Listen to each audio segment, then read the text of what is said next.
Terima kasih telah mengklik video ini. Di episode kali ini, kita akan melanjutkan membahas kisah sebelumnya. Tetapi sebelum itu, jangan lupa untuk subscribe channel ini supaya bisa lebih berkembang lagi ke depannya. Langsung saja kita masuk ke dalam kisahnya. Ini dia, kisah mujizat dan perumpamaan Kristus part 4.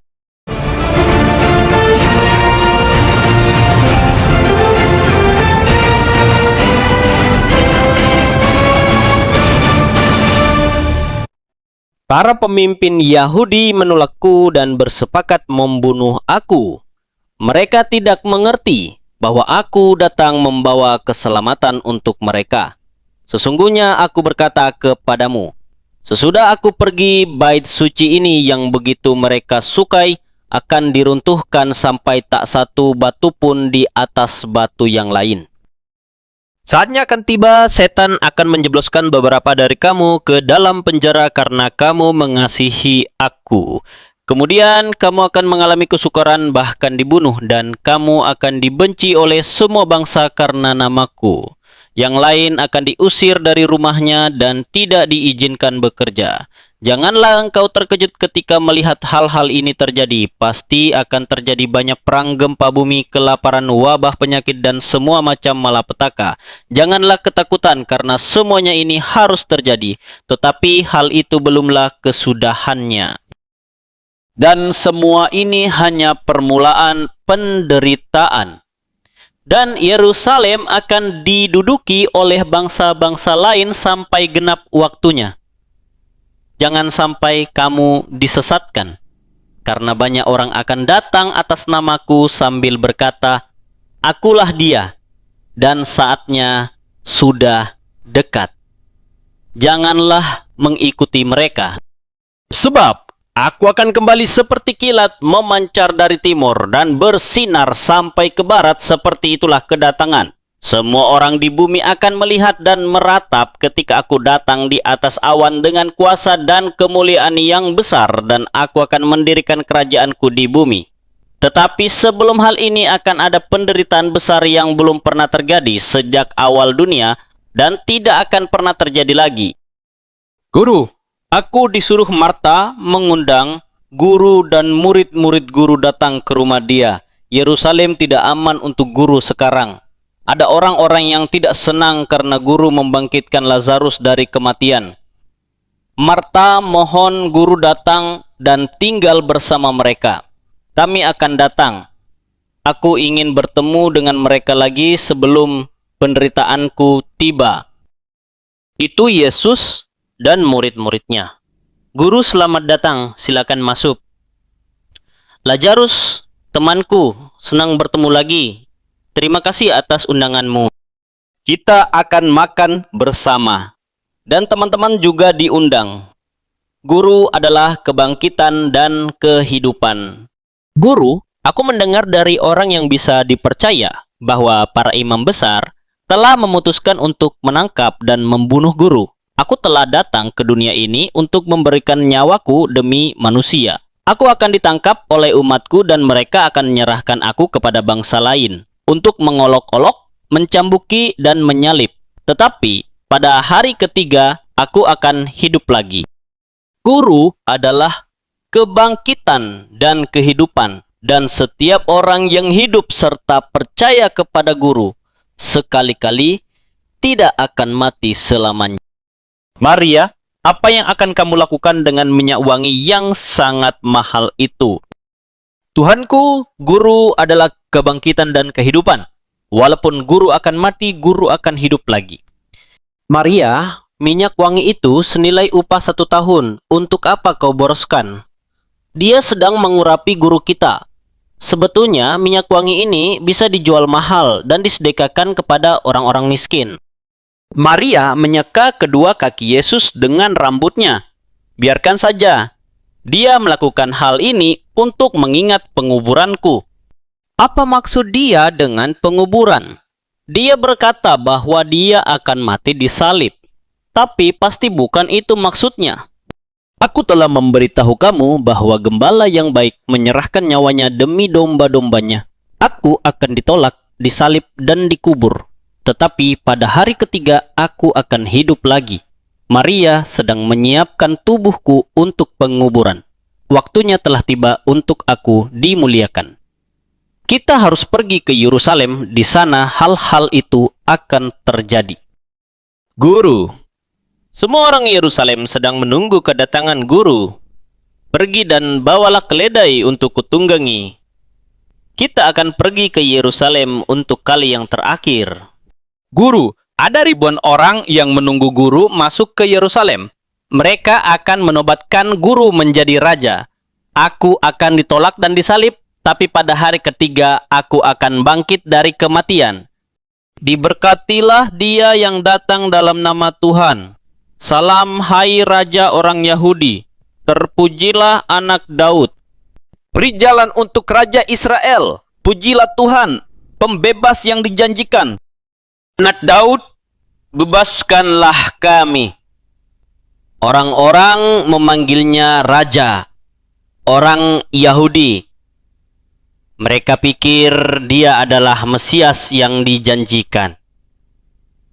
Mengapa dia datang ke bait suci? Dia pasti sudah tahu bahwa nyawanya dalam bahaya. Mereka masih menyalahgunakan rumah Tuhan. Tempat ini kelihatan seperti pasar, tidak seperti tempat doa. Aku menawarkan domba ini dengan harga yang terbaik. Domba ini sudah sah untuk dikurbankan. Kalau mau nilai tukar yang lebih baik, pergi saja ke tempat lain. Kali yang kedua, Yesus mengusir bait Tuhan dari para pencuri dan orang culas. Jauhkan barang-barang ini dari rumah Bapakku. Kamu ke sini untuk mengambil keuntungan dari mereka yang datang beribadah di sini. Kamu semua adalah pencuri dan perampok. Binasalah uangmu itu bersama-sama dengan kamu di neraka. Awas! Kamu pikir kamu siapa?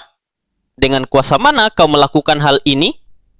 Jangan membuat rumah Bapakku menjadi sarang perampok. Guru, Imam-imam dan para Farisi sedang memata-matai kita. Ada desas-desus mereka akan menjebloskan guru ke penjara sebelum hari Paskah. Tahukah kamu artinya dia membersihkan bait suci setelah diluelukan ketika masuk ke Yerusalem? Aku telah memberitahu kamu bahwa mereka akan menyiksa dan menyalib aku, tetapi pada hari ketiga aku akan hidup lagi. Ya, karena ada nubuat bahwa penghargaan akan rumah Tuhan segala-galanya untuk dia, dan juga kedatangannya ke bait Tuhan yang tidak mereka harapkan. Inilah tuntutannya bahwa dia adalah Mesias. Dia harus dihentikan sebelum hari Paskah.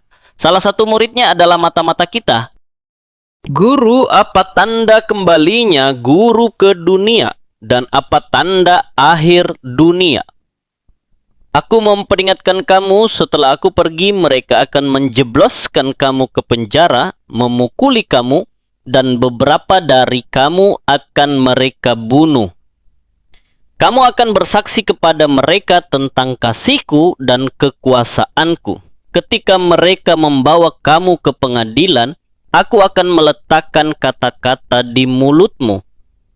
Anak-anak akan bersaksi untuk melawan orang tuanya, dan orang tua terhadap anak-anaknya.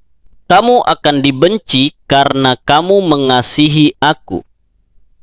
Banyak nabi palsu akan muncul dan memberikan ajaran palsu atas namaku. Roh Kudus akan tetap bersamamu. Ketika seseorang mengatakan bahwa aku datang kembali pada waktu tertentu, atau bahwa aku ada di tempat tertentu, jangan percaya mereka. Sebab, seperti kilat memancar dari timur dan bersinar sampai ke barat, demikian pula lah kedatanganku akan terjadi. Setialah kepadaku, dan pada akhirnya, kamu akan diselamatkan dari penghakiman yang akan dijatuhkan kepada orang-orang berdosa.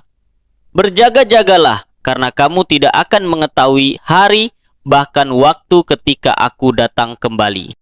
Dan, seperti pada zaman Nuh, demikian pula lah kedatanganku akan terjadi. Sebab, mereka hidup dengan kesenangan, dan mereka tidak menyadari sampai air bah itu datang dan melenyapkan semuanya. Aku akan datang tiba-tiba seperti pencuri datang pada malam hari. Pada waktu itu akan ada 2 orang di ladang, yang satu diangkat menemui aku dan yang lain akan ditinggalkan untuk menderita. 2 orang perempuan sedang menggiling dengan batu kilangan, yang satu diangkat dan yang lain ditinggalkan. Oleh karena itu, berjaga-jagalah, karena kamu tidak mengetahui kapan waktunya aku datang. Guru, aku harus pergi menjumpai seseorang di kota. Aku akan kembali nanti. Pergilah Yudas dan lakukanlah apa yang kamu kehendaki. Kalau imbalannya memuaskan, akan kuserahkan Yesus kepadamu. Tapi Yudas, kamu adalah salah satu muridnya, bukan? Ya, aku telah bersamanya selama 3 tahun, tapi aku bosan. Sekarang dia berbicara seperti orang gila, dan aku butuh uang. Waktunya segera tiba bahwa aku akan dimuliakan, kecuali kalau biji gandum tidak jatuh ke tanah dan mati, biji itu akan tetap satu. Tetapi kalau biji itu mati, biji itu akan berlipat ganda. Sekarang jiwaku telah bergumul, dan apa yang harus kukatakan? Bapa, minta selamatkan aku dari keadaan ini. Tidak, karena untuk hal ini, aku telah datang ke dunia ini. Bapa, muliakanlah namamu. Aku telah memuliakan namaku, dan aku akan memuliakan lagi. Tuhan telah berbicara kepada dia. Suara itu keras seperti guntur. Itu suara dari surga. Suara itu muncul bukan karena aku, tetapi demi kamu. Sekarang penguasa dunia ini, setan, akan dikalahkan, dan kalau aku ditinggikan dari dunia ini, semua orang akan kutarik. Kami tahu bahwa para nabi berbuat bahwa Mesias akan hidup selamanya, dan kamu berkata bahwa kamu akan mati. Kalau begitu, siapa Mesias itu? Hanya beberapa saat lagi terang itu ada bersamamu. Selagi kamu memiliki terang itu, percayalah kepada terang itu supaya kamu menjadi anak-anak Tuhan. Tidak masuk akal. Kalau ada orang yang menolak aku dan firmanku, dia menolak Tuhan. Aku adalah terang dunia. Siapa yang percaya kepadaku, dia sekali-kali tidak akan tinggal dalam kegelapan, melainkan dia akan memiliki kehidupan kekal. Begitulah kisah mujizat dan perumpamaan Kristus.